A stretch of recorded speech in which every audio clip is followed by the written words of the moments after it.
Je veux être comme Jésus. Je veux être comme Jésus toute ma vie. Je voudrais être comme Jésus. Bonjour chers téléspectateurs, toza tellement nesengo ya koyamba bino lisusu lelo une fois de plus. Toza na cadre émission na biso inam pour Jésus ebetaka lisolo ya nkolo Yesu, ebetaka lisolo ya misala oyo ezosalama na kati ya etonga mosala nyonso ya Nzambe. Toyambaka bato nyonso basalaka mosala Nzambe, ezala bateyi, ezala bayembi, même les écrivains chrétiens, même les comédiens chrétiens, toyambaka bango. Aujourd'hui, c'est un grand plaisir pour Nabiso. Yakoyamba une fois de plus pour Nabino, l'apôtre Glody Ibanda. Oh bon, mais ça ni déjà naye na cadre ya ba émission Nabiso. Lelo toni to aborder sujet moko eza peut très important. Tomoni lelo l'église ya Congo de plus en plus. To komi komona ba rabbin juif côté ya na katikati ya ba église Nabiso. Yango lelo to lobaki to ya koluka le maître d'école, l'apôtre Glody Ibanda, a éclaircir biso par rapport à sujet wana. Donc sujet zali christianisme et le judaïsme. To la mini différence entre christianisme et judaïsme et permettre biso de fixer peuple de Dieu sur ce qui se passe aujourd'hui na kati ya église ya Congo. Bonjour apôtre Glody. Bonjour papa. Vous avez vraiment essayé de mukula lelo. En fait, tu es koluka poto sur le christianisme et le judaïsme.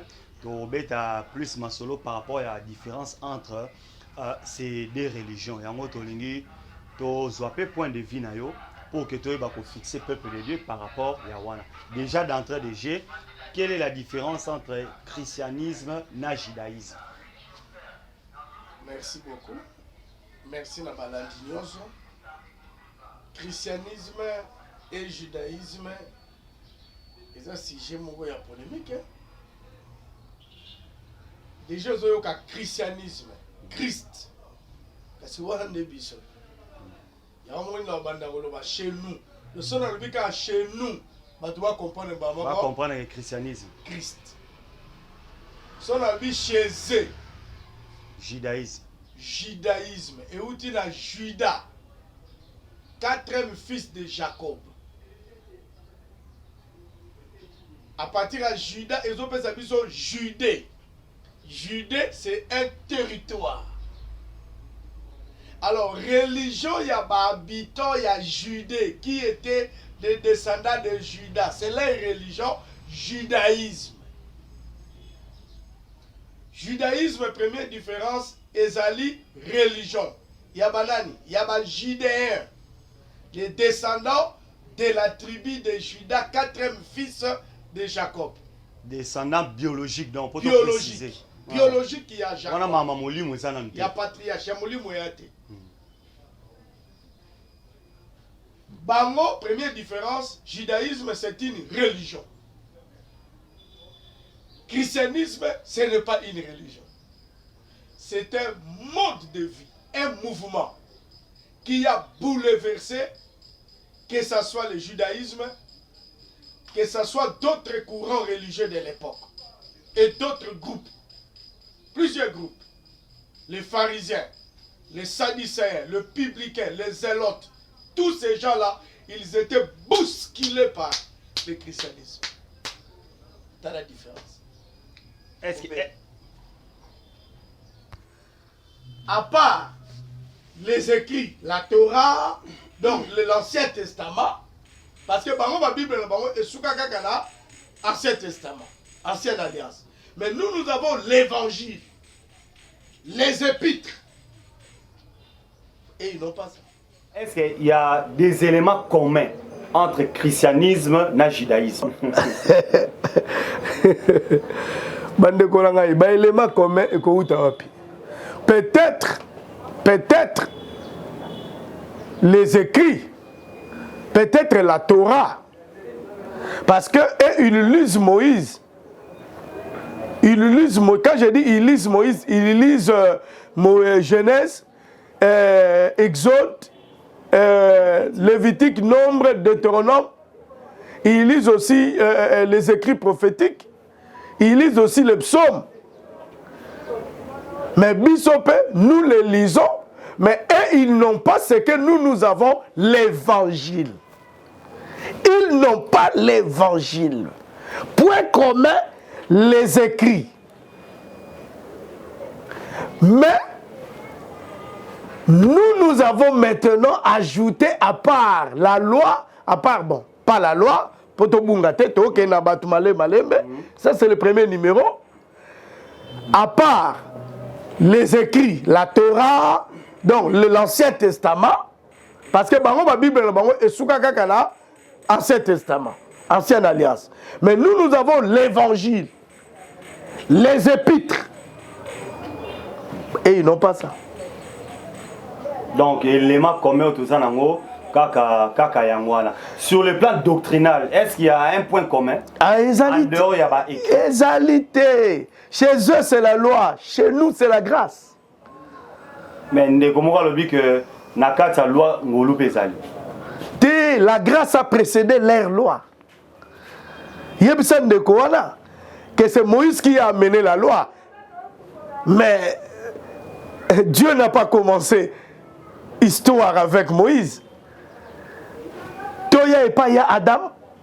Sotobanina Adam. Adam n'était pas un hébreu, un juif. Noé n'était pas un juif. Abraham lui-même n'était pas un juif. Il est venu de la Mésopotamie, actuelle Irak. À partir de Abraham, nation Israël, Zambazu projet à former. Il y a former. Et bandi na ye, mais formation et qu'on soit formé bien à Jacob à travers le 12. Toi na bango na eloko mon côté. Mais comment expliquer bateau toi na bango religion mon côté? To comme on a moi vague depuis quelques années na Kinshasa précisément, juif, rabbin juif, comme na église chrétienne. Manque de formation. Na insistaka. Bato belé bazo kamba ba église. Ba mususu on dirait ba kamba ba église par accident. Limbisanga papa. On s'en rappelle moi na sengi limbisanga bango nde ba limbisanga ba choqué. Côté la bango te côté la ngai nazali. Je suis du bon côté papa. Te ngala o partager ka opinion ya ba ndeko bazolanda biso. Bon Adam na Eva ko ba hébreu, il parlait hébreu.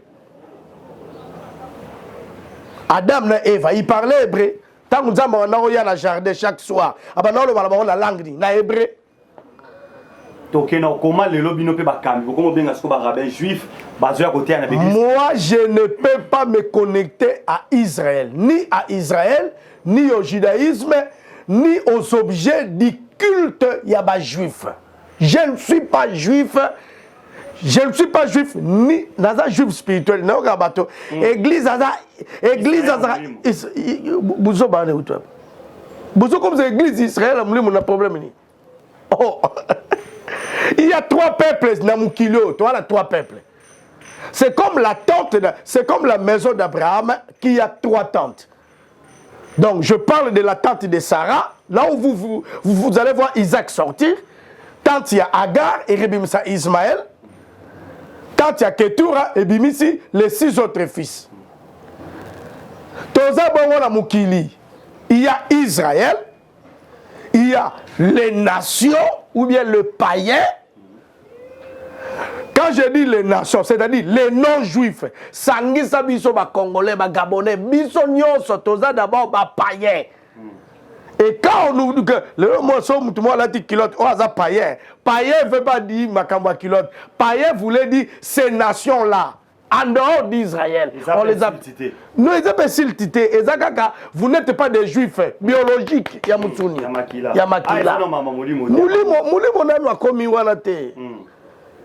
Donc, en dehors de juifs, on les appelait des païens, des nations. Ces nations-là. Sukoyo, Dieu a tiré.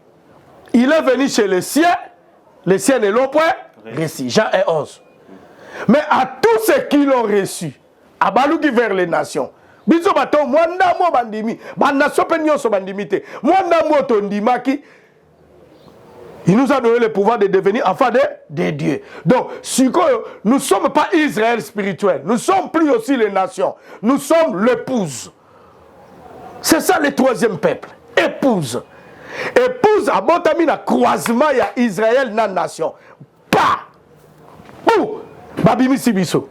Donc c'est une insulte quand tu m'appelles Israël spirituel. Bato ba teaki biso makambo wana bazaki. Mana bino pe ka moyeli so enseignement. Ba papa na biso na ba koko bazalaki na formation suffisante te ya domaine wana. Mama batata na ba koko lelo. Okonana bino bolukela nga ba problème. Siko bino bolingaka place ba che libulu na be yango libulu te. Kasi ba biso toza Israël spirituel. Na ndengeni. Nga na za épouse, on viendra pour me prendre.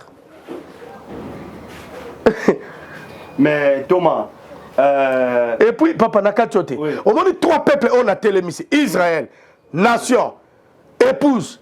Dieu a un programme particulier pour ces 3 peuples. Programme il y a Israël et Zayangaïté. Et ça peut y avoir nation.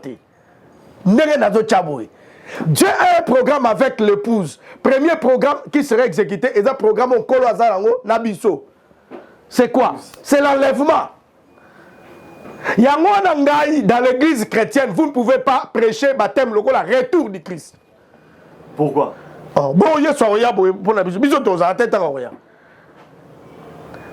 Il faut parler de l'enlèvement. Atikali na mapata, bisoto kei. Bisoto kei na nos. 7 ans. 3 ans et demi, 3 ans et demi. Tokei. Ndesi koyo akotika biso kuna na nos aye kokitala Israël. C'est ça le retour et ça nous concerne pas. Tous apétés. Papa yanga ite. Ozo kotsaka na makambo nanga tendengini. Nazolo bano eza programme, jama na programme ya bato wana. Israël azozela masi aya, messi na bango aya. Akokita na montagne des Oliviers. Akeimba la moko na bataille d'Armageddon. Eza torrent de Megiddo. Na hébreu Armageddon parce que ça sera la guerre. Ah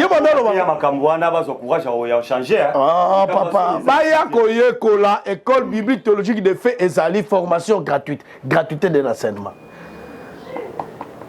Tozolo bango avec beaucoup d'humilité. Programme ya Yesu, ya Nzambe na église c'est l'enlèvement. Bon dia ka batu retour à Jésus té.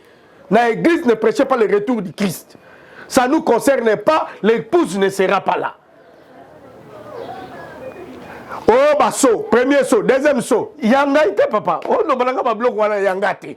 Ba kake ko beta. Ba nzungu ko fungwama. Moye ko katana. Ndana zala katite moi. Donc, je suis dans la salle avec l'épouse. Avec l'épouse. Oh, papa. Tout ce qui est biblique n'est pas forcément chrétien. Au moins la Bible, toi, na makamso eza ya biso, makamso eza ya ba juif, makamso eza ya ba nation. So nga na boy na bo sangsela nga fumbwa, ba sangsala madesu, ba sangsina makaku na nyoso. Boloboka, oh nyoso eza na Bible. Mais nyoso eza na Bible eza ya ngaite, o ya nga ezali. Na lopona ya nga yango nazwi. O ya nga te na uzwa ndenge. Papa, mutu bapekisa Mungu, bino bozo leseka Mungu na makasi. Thomas, to enchaîné, je crois que est-ce que na petit programme on a Israël? Au PC. C'est le retour. Troisième catégorie peuple les nations. Les nations. Baza juif te, baza ba juif te, baboya pengolu, baboya pe Christ et ils seront seulement jugés. Bango programme na bango jugement dernier. Bango c'est le jugement dernier. Rien de plus. Rien de plus, jugement dernier. Là, c'est l'enlèvement ici. Si on a qu'un enlèvement, on a un tribunal de Dieu, mais tribunal du Christ. Il nous faut tous comparaître devant le tribunal de Christ. Qu'on a une condamnation, qu'on a une récompense. Zoa couronne, au gagné ba amebele, au formé belé, au elengi. Binone koto yoko, il dira à ceux qui seront à sa gauche. Ah boy, kuna ba nation. Israël azozela makambo na ye eza ya ye et bokotsanga na katite na kokota na makambo nete na boyango taliti na ye etalinga te chandelier minda oyo ezali na tabernacle yanga tandambu te bokotsanga na biloko siko biloko balobi ezalaki ombre de choses à venir. S'il y a l'ombre de choses chez eux, ombre de choses chez nous, réalité. On a des époques, il y a réalité. Mais il y a d'autres qui ont ombre. Papa, il y a une question. Mutumoka zo uta Inde par exemple, parce que dans l'aéroport, il y a Njili. Balobi na yo kende ko zoyer. Mais yo yebiete. Ba tindeli yo photo na ye na WhatsApp. Ozui photo simbi. Tango avion kiti. Ozo tala mutango, ozo tala na photo na ye. Siko tango subo kutani na ye, photo wana. Eza so utile. Yonde motuni question limbi sangaye. En tout cas, bandeko baola na. Oh, bangomo ba répondre déjà. Batika kokangama na ombre. Photo na batindela ki opo de yo mona ye. Tout ça, on parlait de Christ. C'est fini. Christ. Rien que Christ. Kolongola teko baksate. Christ est sili. En tout cas, merci beaucoup Thomas bandeko baoto pour jeune biso sikoyo. To rappeler bango lelo to lobela christianisme na judaïsme to anesenga koyamba Thomas Glody Ibanda oyo bo message né déjà pendant tamulai na cadre ya ba émission na biso. Mais Thomas, comment est-ce que ko expliquer lelo attachement oyo commis entre église ya Congo na Israël? C'est la séduction. Tomoni même bakami misusu ya église oyo to pesa la penza respect makasi tomoni bango kozonga tsu na Israël koza baptisé na Jourdain attachement na comment on expliquer moi ils sont séduits séduction du bango Matthieu 23 Matthieu 24 kangi bango nandengeni ils se sont connectés à Israël. Papa, Israël ya molimo se connecter à Israël en autre problème ça. Israël a molimo te na zobo ya biloko wana zosongela bandeko langa bolanda ete. Israël a molimo azalaka te. Israël ya musuni azali na ba païen na biso église. L'église glorieuse. Na benge épouse. Comment on peut expliquer connexion? Connexion wana ezali ba réseau ya molili. Oh. C'est la cabale. Raison molili. Balingaka te batanga kombo wana. Cabale juif. Ba cabale ezebele. Brésil pesa na oya bango cabale. Do ezali kokende koluka une soi-disant spiritualité. Vous avez le Saint-Esprit. Spiritualité ni bozoluka. Papa, Israël, en Israël, tout est saint, tout est divin. Papa, Moïse dans Exode 22, 18, ne laissez pas vivre là la sorcière. Donc, en Israël, il y avait aussi la sorcellerie. Ah, papa, en Israël, terrasse est raté. Et casse. Yango wana ngai na yebsaka batu boye. Bato kuna bino bo Hollanda, biloko wana et ils ont la montagne de Sinaï. Mais nous avons la montagne de Golgotha.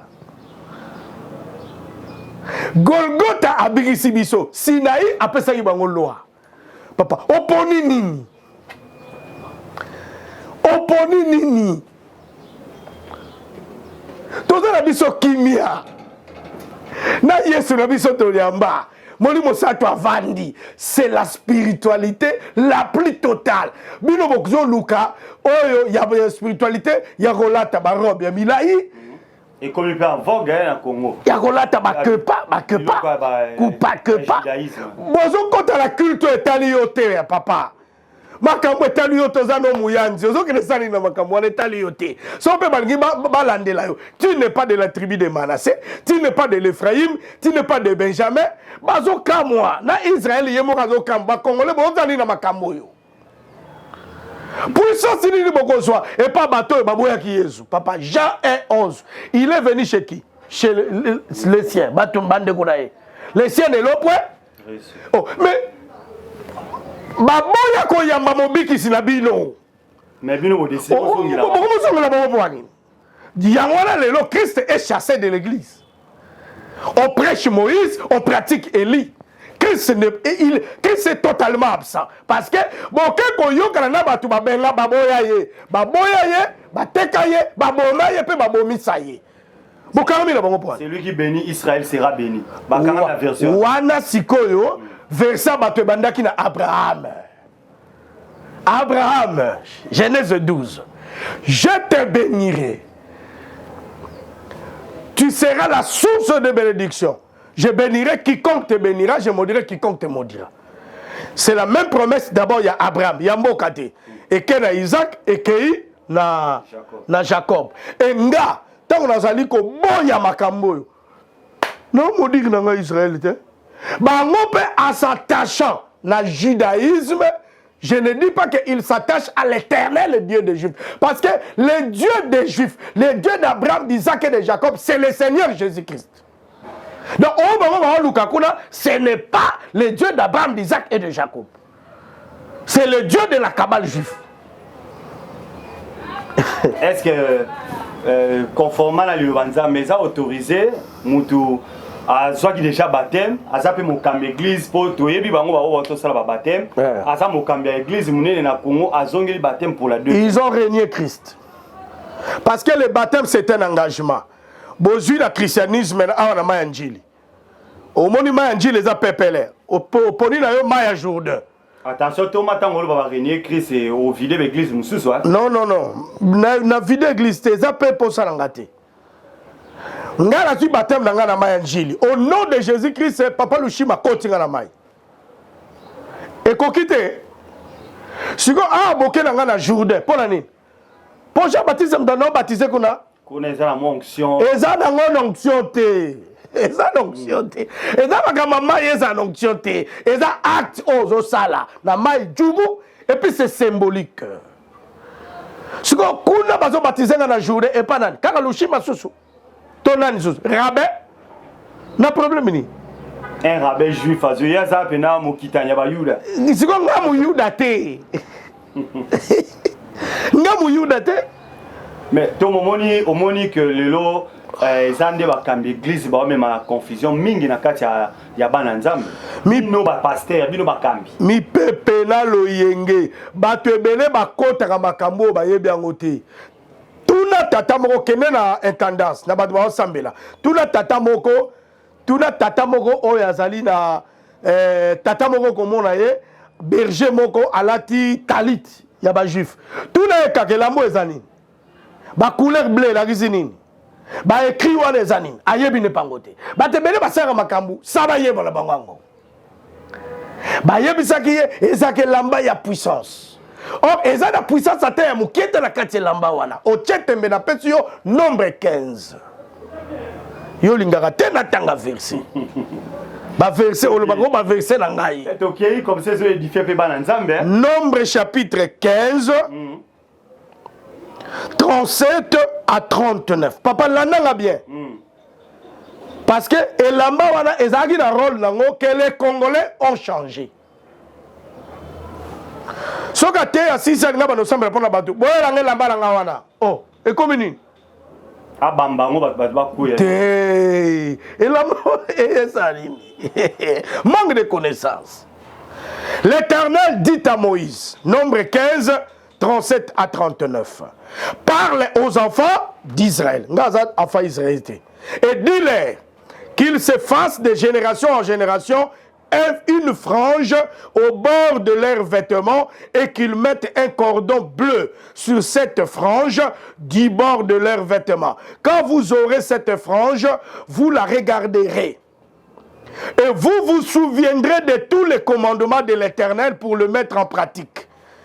Et vous ne suivrez pas le désir de vos cœurs et de vos yeux pour vous laisser entraîner à l'infidélité. Donc, cet habit et lamba o baola sabino awa o bozo mona wana ezalaki na rôle pédagogique C'est-à-dire Ce qui m'ont lâché, vous vous souviendrez de mes commandements.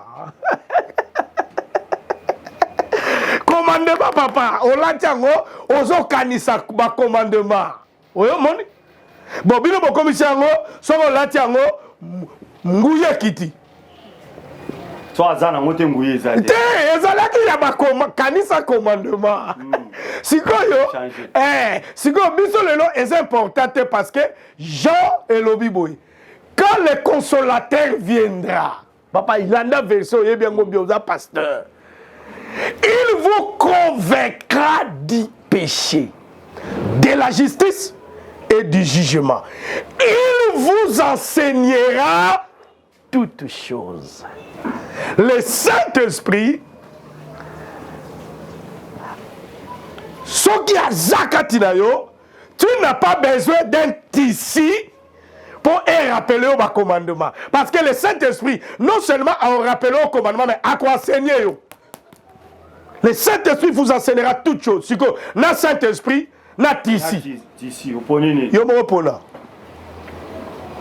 On va prendre déjà tissu. Biso de tigali na moli mwanzam. O to bandana e bandakala. Tina ya ko changer ezate. Rien ne remplace le Saint-Esprit dans l'église. L'église primitive va commencer avec le Saint-Esprit. Elle continue jusqu'aujourd'hui avec le Saint-Esprit. Et le jour de l'enlèvement, ne pensez pas que le Seigneur va appeler les noms des assemblées. Chapelle de victoire, bon matin, bon matin, non. Le son de la trompette, tant que là, le ciel va appeler le Saint-Esprit. Ça, c'est l'Apocalypse 22. On va appeler le Saint-Esprit. Et tous ceux qui ont l'Esprit en eux, ils monteront. Ok, merci beaucoup Thomas. En tout cas, bandeko bananda ko baza vraiment édifié. Kolo apambo ya bino bandeko nyonso o bazolanda biso, bandeko nyonso baza de partout bazolanda biso. Kolo apambo ya bino to rappeler que to yambi apôtre Glody lelo tozolobela christianisme na judaïsme. Mais apôtre Glody ya ndeko moko azolanda biso pe a tindeli biso message à lobby ye azomona que Église ya Congo soki baby boy ezali contact na biso na église ya Nigeria nde koko itsa biso na ba makambo oyo na habité point de vue na par rapport ya te question ndeko tika bandeko na biso ba Nigeria bazala ba on a problème te Congolais nde eloko nyonso utaka pa bapaya Congolais abwa kaka oya ye moko azalaki nango Congolais aza bongo kaka na makambo ya bonzambe te. Congolais ata boutique moko bimi ezoteka bilamba. Oyo Congolais aza lango ba pembeni ata salon de coiffure. Congolais ba nokota ya ba Nigeria. Alors quand on dirait pour moi de la bango leki ya biso. Quand les Nigériens ont amené leurs enseignements ici, biso nyonso tolanda ki yango. Mais ba tumususu ba monaki lokola ba Nigeria baza fait. Ozomona nous avons appris ça, mais nous sommes restés dans l'équilibre et nous sommes équilibrés. C'est la même chose, Bandeko va découvrir Israël, Lélo. Qu'on se fait rebaptiser. Ça c'est grave. Ils ont judaïsé leurs églises. Les églises chrétiennes judaïsées. Ça me fait très mal. Alors que makambo sala mezo sanga mutema pasi na la pasi na la mukanga na pasi tokela ndeko moko ko sambela quelque part tokomela era ba no sambela pona bato afungoli sac abimisi tisi wana tisi oba ola tsabango achango abi siko e baby so ngala zo e bate siko e baby na problème ni de wana tisi wana Abraham a la quantité, Élie a la et t'as les bisotés. Tokanga maramasi na biso. Tokanga maramasi na biso. Ngonga ekoki biso ba Congolais. Il faut toquer na Israël côté à bango Jésus-Christ. Nous devons exporter le christianisme congolais, le vrai christianisme. Ouais, bah papa si t'as l'ouemba. Le christianisme est sans mélange. il faut token bamsusu bakei la Suisse bamsusu bakei Israël bamsusu bakei la Turquie bamsusu bakei kuna na Afghanistan tout est à Christ oya biso soki biso tokomi de ko combattre Jésus-Christ na biso tokosuka wapi tozokende mabe. Donc en un mot soki obandi makambo ya ba juif alors landa nyonso kopona te ozolata tisi lata pe bilamba la bango akati, je ne veux pas dire ça nene komama Nekolo a précisé eza na Bible balata pe bongo balata oya biso te jine ezalaka te na Israël balongola bajine na bavese te mais moi ete bakamiso ya baeglise bakomalata banzambala tamba te nzambala bato ya problème te biso tolobi oyo alingi akoma juif mubimba ndamu te. Donc et puis tokolandela ye basœur bamama ntango baza na bapériode na bango wana oyo boyebi bameka mpe koya église te tata passé yo moto ozokoma juif soki mwana oyo ameki kokufa tu ne t'approcheras pas des morts des cadavres papa bokoka biloko yango te aponi bokomo mpona. C'est la même chose avec la langue hébraïque. Vous voulez biso toloba Seigneur Jésus-Christ c'était Yehoshua Amashia kaka yende na hébreu Pierre pe benga en hébreu benga be ange Gabriel en hébreu bozo pona kaka Jésus-Christ en hébreu bonga Thomas tango zote yokomi Thomas ali ya Yehoshua Amashia loba be Thomas pe en hébreu wana ekomi compliqué te kasi bolingi botokende bongo et puis keba na l'église oyo ekoma minene mais bazo évangéliser te molimo santo évangéliser pour na bango molimo santo aza dernière dame te. Jésus alobaki allez prêcher allez parler de moi na ba nation nyos to kota babalaba tozaka bongo tongo les gens criaient boya ndeko répentez-vous ekenda wapi so l'église ezotonda nani na ba témoignage kuna c'est qui ba sukoli yo pasteur azaka na huile d'olive d'Israël azaka na mai ya Jourdain na mwende komoko ta oti Israël aina bidon 5 litres problème ezate ba wa pe bakendaka kamba bayaka pe na mai ya kamba un contre un nil sikoyo ntango bato bakomprendre ke Christ azwa biloko wana nyonso akokisa yango en lui. Donc avoir quand on a Jésus-Christ Babylone ebele elongwa na ba dimension oyo ezalaki physique visible. Jésus-Christ a commis ça makambo nyonso presque dans des dimensions spirituelles. Toza na besoin ya Eli asikate soka bondeli moto moko ebimi boye non toza na balimeti na biso na essence na ba pétrole toboyi okamati mayo lobi mayo sokoma le sang de Jésus tango ozoloba amen mbala moko ekomi rouge en Christ, les choses se passent plus spirituellement. Je ne nie pas la dimension physique des choses. Wana komi souveraineté là. Mais doctrine wana, ya makamunyo c'est la matérialiser. Makamunyo c'est la visibiliser. Ya bisoté. Ya bisoté. Ya bato bakati ici. Ceux qui ont traversé. Que faire devant la situation où l'église est traversée les lots? Dans la Bible. Ya dans la Bible. Dans la Bible, Luka pe oyekola. Apôtre Glody Bandazanaï. Surtout. Azanaï. Je ne suis pas le seul. Azanaï. Apôtre conseil ni no pe sabatu bandeko yo déjà église dans bango. Bon là l'église a monté tata la bango déjà katisinga mbwana. Après mu batisi akomi bazongel ko bati da mbale. Conseil ni na tant que Thomas la Bible dit même les élus seront séduits. Même les élus. Même les élus seront séduits. Si Mouto assemble la église, il y a Élie qui est séduit. Ce qu'on comme sentinelle, n'a avertir. Dans l'église Totanga, Colossiens chapitre 2, verset 8. Oui. Merci. Il y a une écriture, on a 5 permission. Colossiens 2:8, apôtre Paul, savant la vision du Nouveau Testament, à l'Obiboué. Prenez garde que personne ne fasse de vous sa proie par la philosophie et par une vaine tromperie, s'appuyant sur la tradition des hommes, sur les rudiments du monde et non sur Christ. Toyo Karo, Bokeba, Mutumoka comme Sabino Musuni na été. Amemela bino, ba philosophie, na ba vaine tromperie qui s'appuie sur la tradition des hommes. Tradition des hommes.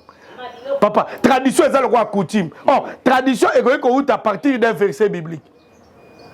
Net le fils de Rekab, ba melara 20, pourquoi on a pas monté le ben là-bas? Makama fait yate. Et l'ongwe un ordre, il y a coco, il y a ancêtre et comment culture et comment tradition pour la tribu là. Donc ba tebele ba rozwa net likamo ya tisi, ba comme ils ont fait tradition.